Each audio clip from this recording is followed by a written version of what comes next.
सलमान, ये बताएं मुझे कि फर्ज कीजिए आज मैं हितेश जैन से, और पहली बार हो रहा है ऐसा कि मैं महंगाई जैसे इतने गंभीर मुद्दे पर डिबेट कर रही हूँ, प्रोफेसर ज्योत्सना मुस्कुरा रही हैं, हितेश जी मुस्कुरा रहे हैं, सलमान सोज मुस्कुरा रहे हैं और मनोज काका तो खैर मुस्कुराते हैं। पहली दफा हो रहा है ये ऐसा। So I must appreciate this panel. लेकिन सलमान सोज, फर्ज कीजिए मैंने बड़े सवाल उठाए महंगाई पर, 9.36% हाहाकार है जमीन पर, ये सच है, इससे मैं अभी भी डिसएग्री नहीं करती। फर्ज कीजिए आप सरकार में होते सलमान, क्या करते? जी गरिमा जी, मैं इसका जवाब दूंगा, लेकिन उससे पहले कुछ फैक्चुअल चीजें हैं जो है जो हमारे बीजेपी के साथी ने और टीडीपी के साथी ने बोला, उनको थोड़ा करेक्ट करना जरूरी है। इस वक्त मुल्क में सबसे ज्यादा जो फ्यूल प्राइस है वो आंध्र प्रदेश में सबसे ज्यादा हाईएस्ट रेट।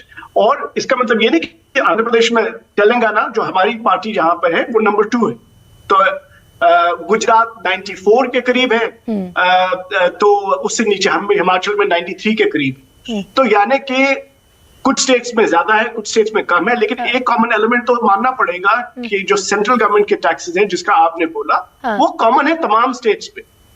तो उसकी वजह से हिंदुस्तान में फ्यूल प्राइसेस हमारी आमदनी के हिसाब से बहुत ज्यादा है। इनफैक्ट वर्ल्ड वाइड अगर देखेंगे तो हिंदुस्तान में जो फ्यूल प्राइसेस हैं they're among the highest in the world, क्योंकि हमें अपनी आमदनी को भी देखना है।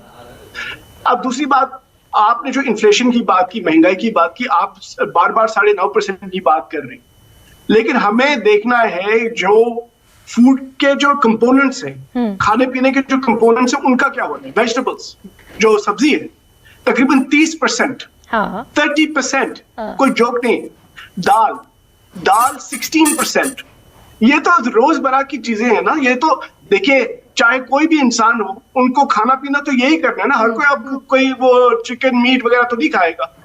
तो ये डायरेक्टली जो लो इनकम फैमिलीज हैं, जो मिडिल क्लास फैमिलीज हैं, उनके बजट पे इसका सबसे ज्यादा असर है। क्योंकि जब एक घर के लोग जब अपने बजट को देखते हैं, जो गरीब लोग हैं, लो इनकम है, मिडिल क्लास है, उनका एक बहुत बड़ा शेयर जो है वो खाने पीने पे जाता है। बिल्कुल ठीक है। और इसीलिए सलमान, इसीलिए मैंने सवाल पूछा आपसे कि आप होते, फर्ज कीजिए, मैं रिप्लेस कर दीजिए सत्ता को, उसका भी जवाब दूं। आप क्या करेंगे? और हम इनको रिप्लेस भी करेंगे, और हम कर भी रहे हैं। आप देख रहे हैं कि इलेक्शन के बाद क्या हुआ, एक और बाई इलेक्शन में क्या हुआ, आगे देखिए क्या होगा। वो इसलिए होगा क्योंकि जो ये इन्फ्लेशन की बात है कोई नई बात नहीं है। अभी ये कहेंगे सीजनल फैक्टर्स हैं, लेकिन अगर आपने CSDS का जो सर्वे, शायद आप उसी के बारे में बात कर रही थी, उस वक्त CSDS के सर्वे में 2 चीजें सबसे ज्यादा बड़ी इंपॉर्टेंट थी जो इलेक्शन से पहले था, और उसमें ये था, एक तो महंगाई थी और दूसरी अनएम्प्लॉयमेंट, बेरोजगारी। एक साइड से आप बेरोजगारी है काफी ज्यादा, दूसरे साइड से महंगाई है। ये तो डबल किलर चीज।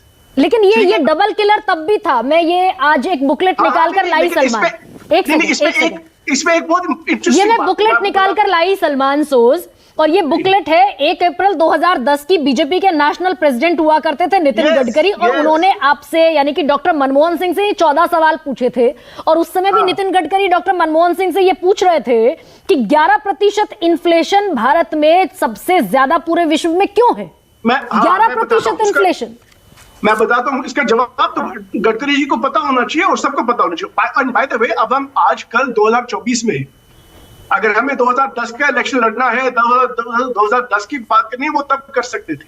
और उस टाइम भी बाय द वे जो इंटरनेशनल क्रूड प्राइसेस है, जिनका बहुत डायरेक्ट इंपैक्ट है हिंदुस्तान की इन्फ्लेशन पे, आप देखिए जरा उसी टाइम के डेटा को देखिए कि क्रूड प्राइसेस कहां पे थे उस टाइम पे। 114, 115, 120 के करीब थे। आज का क्रूड प्राइस का देखिए कहां पे है, उसके बाद इनके टैक्सेस को देखिए कहां पे। तो अब छोड़िए वो, ये चाहे कुछ भी कह लें, ये अभी भी मनमोहन सिंह जी की बात करेंगे, इनको अपनी बातें करनी चाहिए। क्योंकि लोग इस वक्त कह रहे हैं इनसे कि आप हमारे लिए क्या करें। अब आपने मुझसे सवाल पूछा कि अगर आपकी हुकूमत होती आप क्या करते।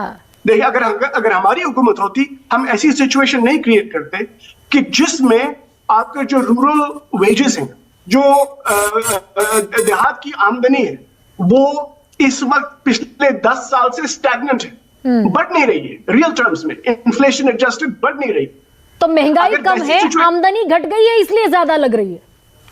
नहीं, महंगाई तो देखिए, इन्फ्लेशन होती रहती है किसी भी इकोनॉमी में, थोड़ी थोड़ी इन्फ्लेशन तो होती है, इंडिया में ज्यादा होती है, इसमें कोई शक नहीं। हमारे यूपीए के टाइम में ज्यादा थी, मैं मानता हूं वो, लेकिन उसका डायरेक्ट इंपैक्ट क्रूड प्राइसेस के साथ भी था। लेकिन उसके साथ साथ अगर आप यूपीए के टाइम की रियल इनकम्स को देखेंगे, इन्फ्लेशन एडजस्टेड इनकम को देखेंगे, हर साल बढ़ रही थी 5-6% रियल टर्म। ठीक है, और इसीलिए वो महंगाई रिकॉर्ड देखिए, और कम बहुत बुरा दिखती हाल थी है। या कम महसूस होती थी।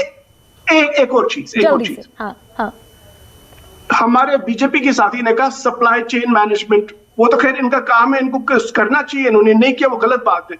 लेकिन आपकी सप्लाई तब तक नहीं बढ़ सकती जब तक आपके बिजनेसेस काम नहीं करेंगे। आपने डिमोनेटाइजेशन के बाद ठीक है सर, स्मॉल बिजनेसेस का थोड़ा पट्टा सा बिठा दिया, डिमोनेटाइजेशन पर, जीएसटी पर जाना, ज्यादा थोड़ा सा टॉपिक से हम डेविएट